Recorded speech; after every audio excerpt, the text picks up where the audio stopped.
This is Dr. Fred Foy Strang, and welcome to another edition of Moment for Mission.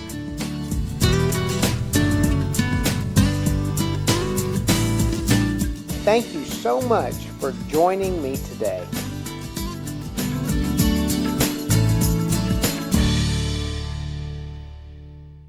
Today we're going to talk about the topic of your mission and appropriate technology. But first, let's take time for a Fred Foy fact. Did you know that Cecily and I were asked to be a part of a TEDx Talk event? Wow! What an honor, what a privilege, what an incredibly nerve-wracking experience it was to be a part of a TED Talk experience. We were paired with a dozen other incredible speakers and had the opportunity to present our topic to not only the local community, but to the world through the TED platform. It was an amazing time, and we were able to share some of our thoughts anyway, on how to connect our mission, our vision, our passions with the technology that's available to us. I'm going to take you to the audio version of our TEDx Talk. Now, if you want to see our smiling faces and what we look like, just check the show notes and I'll have the link to the TED YouTube video of the actual talk itself so you could see it and hear it. But for now, let's tune in to the TEDx Vero event with Fred Foy and Cecily Strang.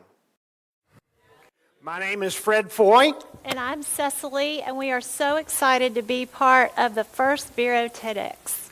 Cecily and I have been together for a long time, and most of that time has been in cross-cultural connections, whether it be in research or service or other kinds of work. And most of that has occurred in East Africa.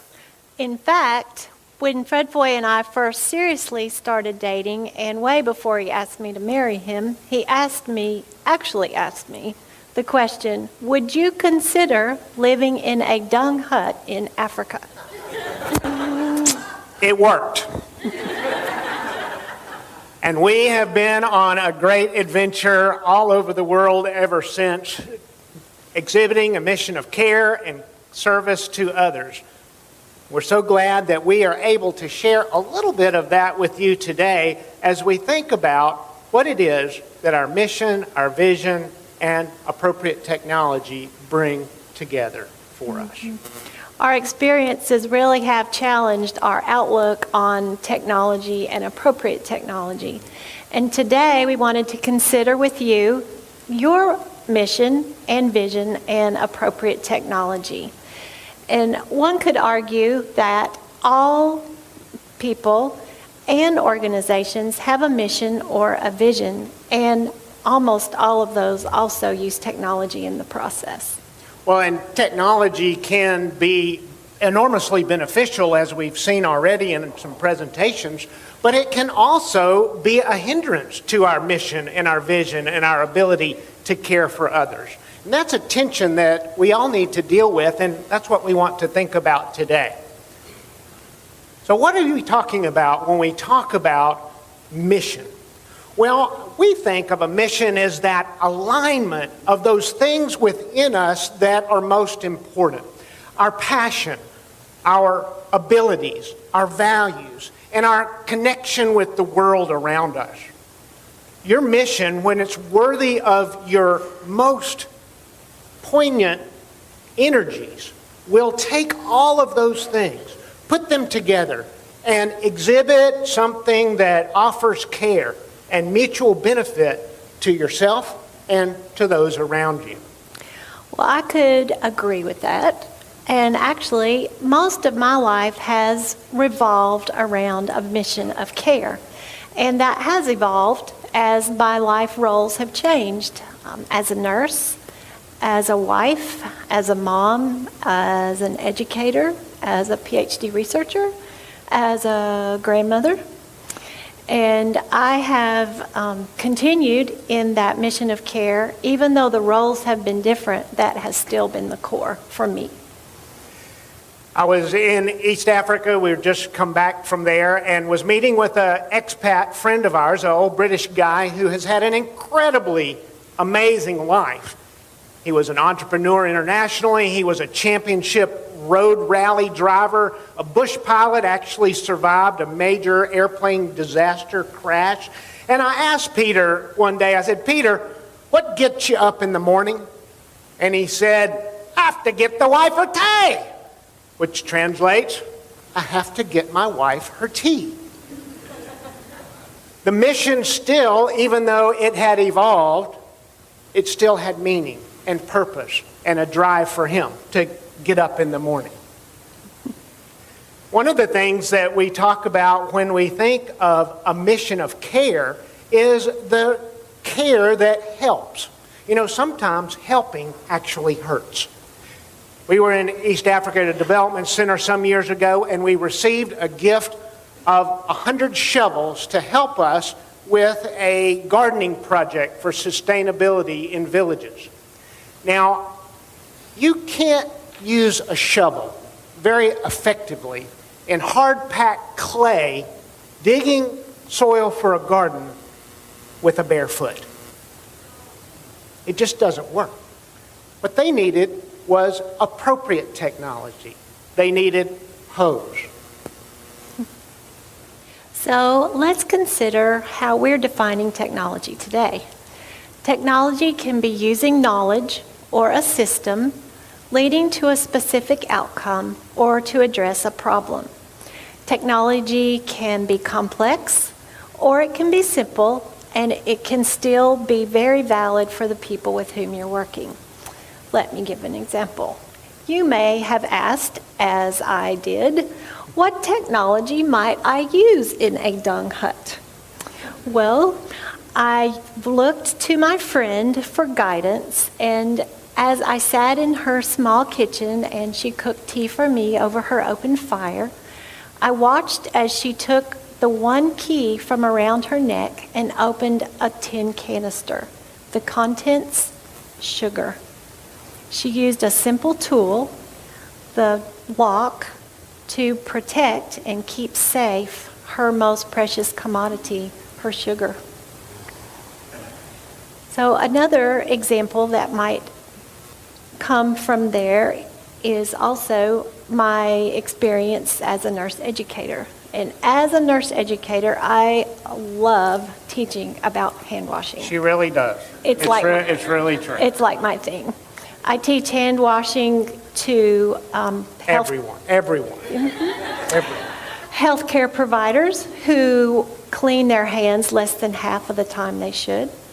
I teach hand washing to students who love to go to school and want to be there every moment possible. And if you use clean running water and soap, that combination can decrease absenteeism by GI illnesses alone for 60%. So just a simple tool can really help protect people, and clean hands do save lives. When we think of simple technology, I like to use the word appropriate technology. And when I'm thinking of appropriate technology, I'm thinking of the utilization of means that are accessible, that are affordable, and that are apprehendable by individuals or by communities towards the goal of solving a problem, creating a benefit, or advancing a goal. And while it's doing that, it takes into account the values of that community, the unique contextual cultural situation of that individual or community, and it validates that individual as a person or as a community. Well, for an example, I could bring up some more showings of hand washing. I think we've had enough on the hand washing. Okay, how about something else? Maybe a more poignant example closer to home. Have you ever thought about the lid on your toilet? I know that I've been trained to put it down. Well, what is the lid of the toilet? Why is it there? Is it just for decoration, aesthetics? Is it something extra that's really complicated to clean? Or does it really create a benefit in our lives? Well, if you flush the toilet with the lid up, there is a spray called the toilet plume. And actually, the pathogens in the toilet plume spray an average of 6 feet into the room. So just think, I'm sure you are, in your bathroom at home, what is within 6 feet of your toilet? Maybe the hand towels for which you have just washed your hands, or your toothbrush. Well, you get the picture. So there's no need to panic about toilet plume. However, with good house hygiene and closing the lid when you flush the toilet in your mission of care for your family or those around you, it really will make a difference. All right, who is that's a game? There's a nurse That's out a game changer. Who's going to move their toothbrush when we're done? I think I am. Oh my gosh. Well, speaking of toothbrushes and appropriate technology, think about how other people use technology to clean the pearly whites. Maasai people have traditionally used a stick from the Olaleshwa tree, carved out so that it releases the fragrant oils and the rough edges of the bark to keep their teeth clean and their gums healthy. Now, if I were to introduce a toothpaste and a toothbrush to that community which has no access to clean, potable running water, can you imagine what the health care impact would be on that community? So appropriate technology is something that we simply say it can really help us when we try to help others to think about what it is that is technologically appropriate for the context in which we find ourselves living and serving. I do think it's also important to think about the cost of technology. A Maasai mama might look at her phone maybe once a week to check messages or to see if I have WhatsApped her maybe. And a Maasai Moran might check his phone several more times a week because he's able to be more near electricity and charging possibilities.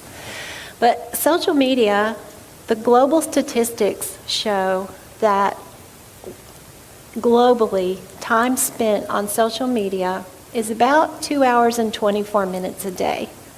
Those statistics are factoring in if you begin your social media time at age 10 and complete it at your lifespan time of 72 years old, you've spent about 6 years and 8 months of your lifetime on social media. That's about 10% of your life. Wow. That's a big cost. It's no wonder that a couple of our founders of two of the largest technology companies in the world severely limit their children's screen time. Today we want to think about technology, how it's appropriate, and how our mission can connect with those things. We want to encourage you today to consider or reconsider your mission. Everyone has one. That thing that drives you, your passions, your vision, your abilities, your values, and how it can connect with the larger community. And two, critically evaluate your own or your organization's use of technology and to see how those two things can connect in service to the world. Might be good here to paraphrase Frederick Buechner, who said, "The place where you belong is the convergence of the world's deepest need and your greatest passion." You know, each of us, all of us, can make a difference in this world. Each of us has that power. It may not be for millions or hundreds, but I and you can change the world for one person. And if you and you and you and we all join together for doing that thing, we can make a powerful impact. So we are here today to encourage you to combine those things in your service, in your life, in your families. And as you do, you will make a difference. Thank you. Thank you. Well, how you connect your mission, your vision with the technology that's available to you can enhance what you hope to do in your own life, in your organization's purpose, or in the mission of something that's far greater than both of those things. Remember, it is important to keep that mission ever before you and to remember, have a great day.